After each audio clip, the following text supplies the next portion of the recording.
नहम्या 5वां बाब जो 19 आयात पर मुश्तमिल है। फिर लोगों और उनकी बीवियों की तरफ से उनके यहूदी भाइयों पर बड़ी शिकायत हुई, क्योंकि कई ऐसे थे जो कहते थे कि हम और हमारे बेटे बेटियां बहुत हैं, सो हम अनाज ले लें ताकि खाकर जीते रहें। और बाज ऐसे भी थे जो कहते थे कि हम अपने खेतों और अंगूरिस्तानों और मकानों को गिरव रखते हैं ताकि हम काल में अनाज ले लें। और कितने कहते थे कि हमने अपने खेतों और अंगूरिस्तानों पर बादशाह के खिराज के लिए रुपया कर्ज लिया है, पर हमारे जिस्म तो हमारे भाइयों के जिस्म की तरह हैं, और हमारे बाल बच्चे ऐसे हैं जैसे उनके बाल बच्चे। और देखो, हम अपने बेटे बेटियों को नौकर होने के लिए गुलामी के सपुर्द करते हैं, और हमारी बेटियों में से बाज लौंडियां बन चुकी हैं, और हमारा कुछ बस नहीं चलता, क्योंकि हमारे खेत और अंगूरिस्तान औरों के कब्जे में हैं।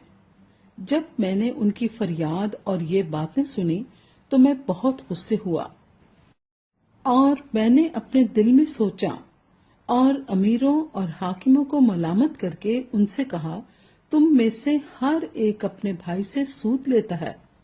और मैंने एक बड़ी जमात को उनके खिलाफ जमा किया, और मैंने उनसे कहा कि हमने अपने मकदूर के मुआफिक अपने यहूदी भाइयों को जो और कौमों के हाथ बेच दिए गए थे दाम देकर छुड़ाया। सो क्या तुम अपने ही भाइयों को बेचोगे, और क्या वो हमारे ही हाथ में बेचे जाएंगे? तब वो चुप रहे और उनको कुछ जवाब ना सूझा। और मैंने ये भी कहा कि ये काम जो तुम करते हो ठीक नहीं। क्या और कौमों की मलामत के सबब से जो हमारी दुश्मन हैं, तुमको खुदा के खौफ में चलना लाजिम नहीं? मैं भी और मेरे भाई और मेरे नौकर भी उनको रुपया और गला सूद पर देते हैं, पर मैं तुम्हारी मिन्नत करता हूँ कि हम सब सूद लेना छोड़ दें।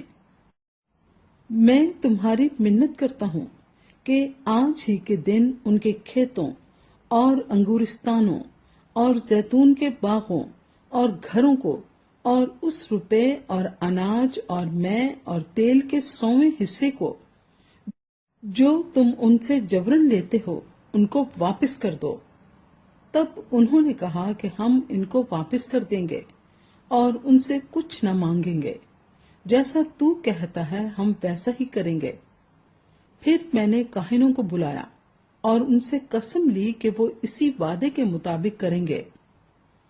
फिर मैंने अपना दामन झाड़ा और कहा कि इसी तरह से खुदा हर शख्स को जो अपने इस वादे पर अमल ना करे उसके घर से और उसके कारोबार से झाड़ डाले। वो इसी तरह झाड़ दिया और निकाल फेंका जाए। तब सारी जमात ने कहा आमीन, और खुदावंद की हम्द की, और लोगों ने इस वादे के मुताबिक काम किया।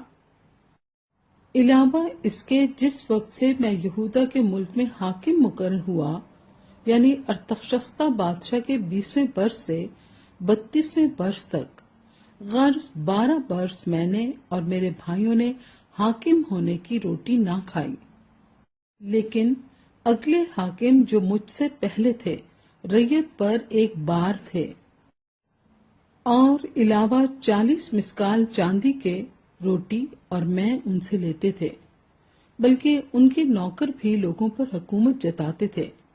लेकिन मैंने खुदा के खौफ के सबब से ऐसा ना किया, बल्कि मैं इस शहर पनाह के काम में बराबर मशगूल रहा, और हमने कुछ जमीन भी नहीं खरीदी, और मेरे सब नौकर वहां काम के लिए इकट्ठे रहते थे। इसके सिवा उन लोगों के अलावा जो हमारे आसपास की कौमों में से हमारे पास आते थे, यहूदियों और सरदारों में से 150 आदमी मेरे दस्तरखान पर होते थे, और एक बैल और 6 मोटी मोटी भेड़ें एक दिन के लिए तैयार होती थीं। مرغیاں بھی میرے لیے تیار کی جاتی تھیں اور 10-10 دن کے بعد ہر قسم کی مے کا ذخیرہ تیار ہوتا تھا۔ باوجود اس سب کے میں نے حاکم ہونے کی روٹی طلب نہ کی، کیونکہ ان لوگوں پر غلامی گراں تھی۔ اے میرے خدا، جو کچھ میں نے ان لوگوں کے لیے کیا ہے اسے تو میرے حق میں بھلائی کے لیے یاد رکھ۔